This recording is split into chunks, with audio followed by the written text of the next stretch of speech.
Babangida survived Gideon Oka's coup by the whiskers. He almost lost his life.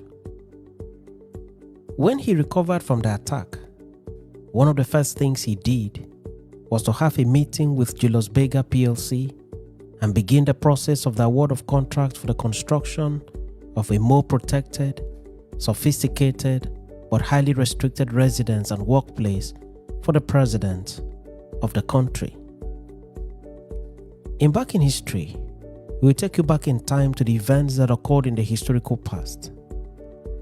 In this edition, we'll take you back to the reasons General Ibrahim Badamasi Babangida, military head of state of Nigeria, moved to Aso Rock Villa in Abuja barely 2 years before the end of his administration. Welcome to this edition of Back in History. General Ibrahim Badamasi Babangida was Nigeria's military head of state from 1985 to 1993. For the whole of 1985, 1986, 1987, 1988, 1989, and 1990, Babangida lived in and worked from Dodan Barracks in Lagos. At that time, Lagos was the federal capital of the Federation of Nigeria, and the office of the president was located in Dodan Barracks. Dodan Barracks is one of the oldest military barracks in Nigeria. Past military heads of state also lived here and worked from here. Being a military barracks, several military officers and men, together with their families, also lived in the barracks. This being the case, there was frequent movement of people into and out of the barracks day in, day out. In that process, Dodan Barracks became porous and susceptible to attacks. And in the course of time, several heads of state have been sacked by soldiers who planned and executed their coup from within the barracks. Dodan Barracks was both a highly sophisticated and highly protected enclave, but ironically, it was highly susceptible and could easily fall to attack because most of the attacks were planned and executed from within the barracks. Babangida was aware of this reality about the barracks, but he had his own strategy which worked for him for several years. There were pockets of attempts to topple him, but none of these attempts shook him like the attempts by Major Gideon Oka and his associates in April 1990. Gideon's coup was the coup that almost took the life of Babangida. The date was 22nd April 1990. It was on a Sunday. It was at about 1:40 or 1:45 a.m. Nigerian time, a time when many people had gone to bed. Dodan Barracks, the most fortified government institution at the time, was attacked by a group of army officers whose mission was to remove Babangida from power, dead or alive, and effect a change of leadership in the country. The coup plotters gained access into the barracks and took strategic positions.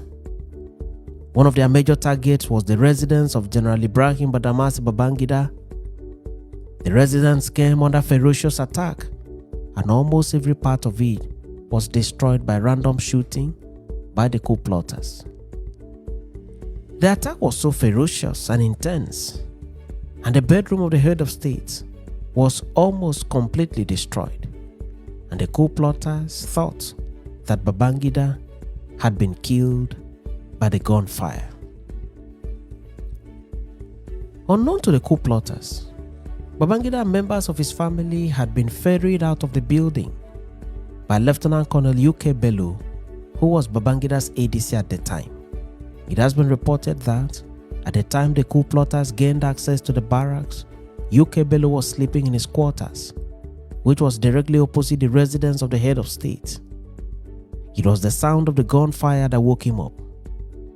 how UK Bello braved the odds to cross over to the residence of his master to move him and his family to safety remains a mystery till today.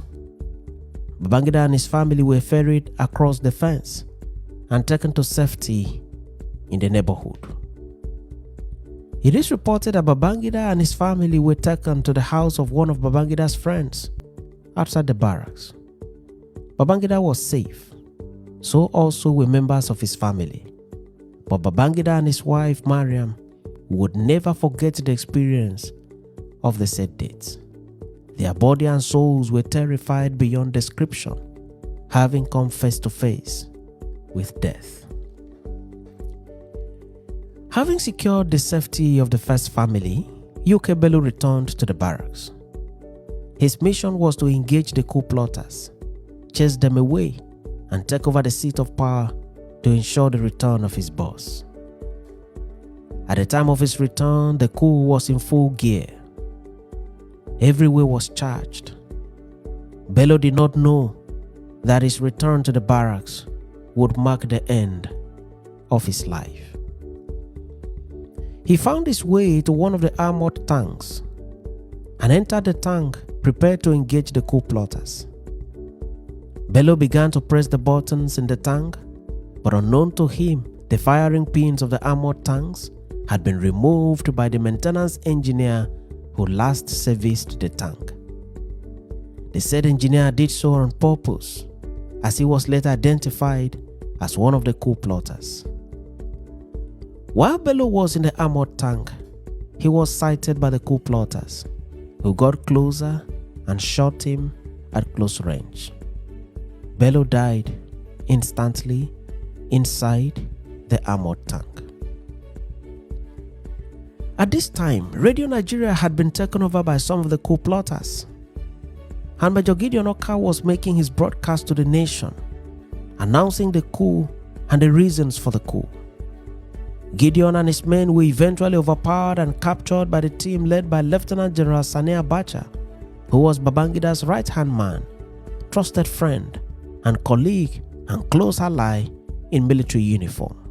Abacha took charge of the seat of power and made an initial broadcast to the nation and assured everyone to be calm as the situation was under control.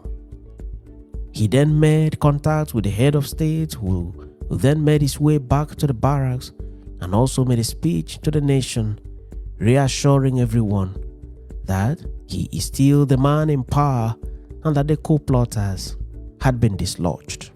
Nothing had shaken Babangida like the events of the Gideon Oka's coup. The coup plotters were immediately rounded up and charged to a military court-martial. The situation was under control, but it appears that Babangida was no more comfortable operating from the barracks. His life had been closely threatened, and he was not sure of what could happen next.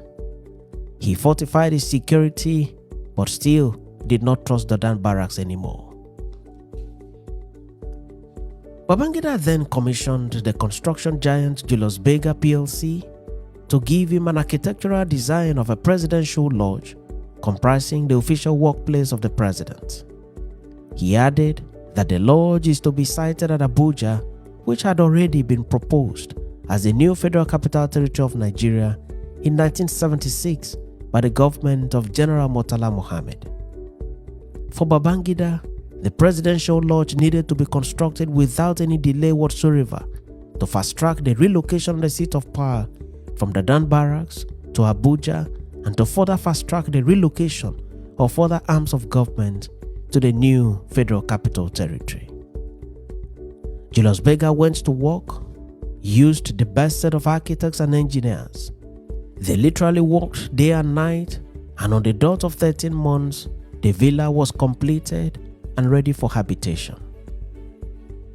Specifically, the construction work started on October 13, 1989 and was completed and handed over to the government of Nigeria on November 1st, 1991.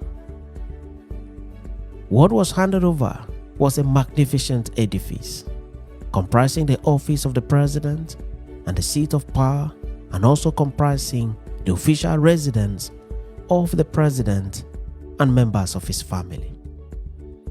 It was and still is a structure to behold. President Ibrahim Badamasi Babangida then moved into the villa on December 12, 1991. He thus became the first head of the government of Nigeria to live in Aso Rock Villa. Recall that one of the issues with Dodan Barracks was the fact that the barracks also served as residential quarters for military officers and their families, thus making movement in the barracks difficult to control. Aso Rock Villa was built in a way as to avoid such situation. The villa is more protected and highly restricted to the extent that no one is allowed to go in unless you are on appointment. Since the relocation of the residence of the president to Aso Rock, the violent takeover of government which characterized the Dodan Barracks has not been witnessed in the villa since 1991 till date. In moving the seat of power from Dodan Barracks to Aso Rock, General Ibrahim Badamasi Babangida had indeed provided a lasting solution to what was becoming a perennial problem to Nigeria.